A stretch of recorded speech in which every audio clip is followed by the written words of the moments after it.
Which floor? Topmost. Hi. Interview? Damn nose, huh?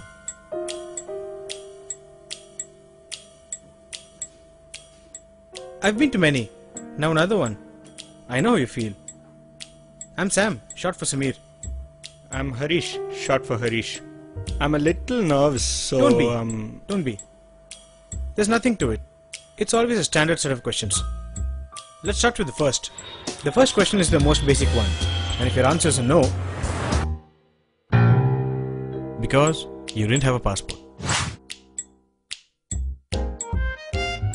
Okay, Mr. Harish, your resume looks decent. I'm sure you have a passport? Huh? Passport? It's still processing. Oh, I have a passport. Good. Can I see it right now?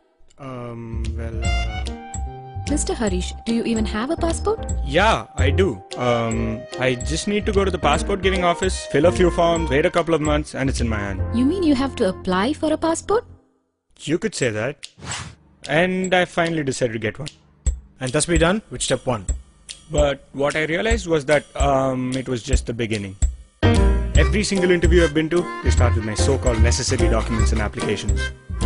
I need your application papers. Yep. Your salary statement documents. Your process and process applications, experience evaluation documents, official unauthorized certificates, statement of purpose attachments, letter of recommendations, proof of residence. Another standard question. But putting it all together is no walk in the park. But you take all that effort in compiling and arranging those papers the night before the big day. And of course, shit happens.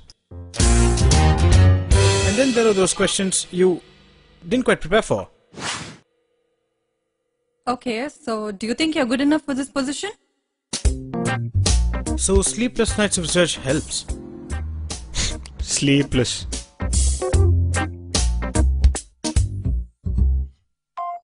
Along with countless hours of practice. Confidence can counter anything. I hold an MBA in finance. I'm right on the money. I worked in all the top insurance firms across the world. I'm positive I can perform well in all areas. Don't think about it. Pick me. But the actual interview turns out like this. I'm Sam. It's a nice room you got here. It's a little chilly in here. What? Salary? Ah, interesting question.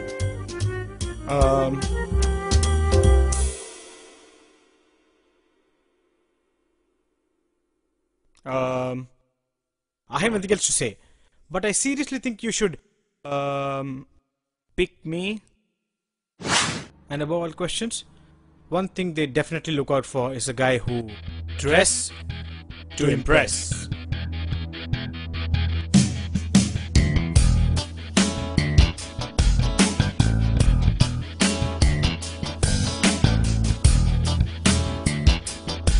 Alright. It's showtime. We're finally here. It seemed like a long time in here. Normal. Always happens before an interview. Alright, so once. Where were you? You're late for the interview.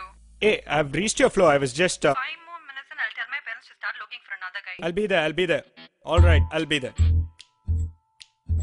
Oh, arranged marriages. Doesn't work like it used to before. Now it's just like any other job interview. I know. Families tell you, go meet the girl, get to know her, see if she's fine. But the reality is, It's more like a job opening. and you're just another applicant. But quick question though, aren't you too young to get married?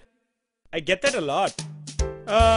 But family pressure. But that's why they call it marriage. It's something that can age you up pretty quick.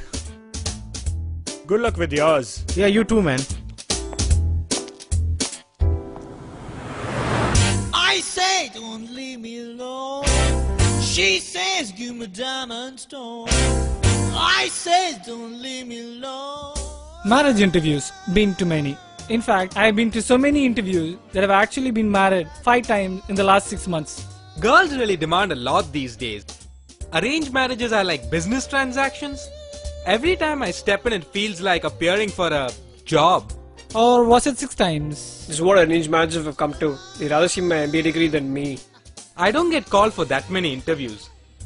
I believe in quality over quantity. Unfortunately, so does the girls I look out for. Salary, salary, salary. They ask about nothing else. But there was this one time. One time, one girl actually asked me to fill out a form she brought along. Another time, someone even asked me to bring my credit card bills and bank passbooks. But bottom line, And my advice? rather than suffering through humiliating interviews, I'd rather stay unmarried and unemployed.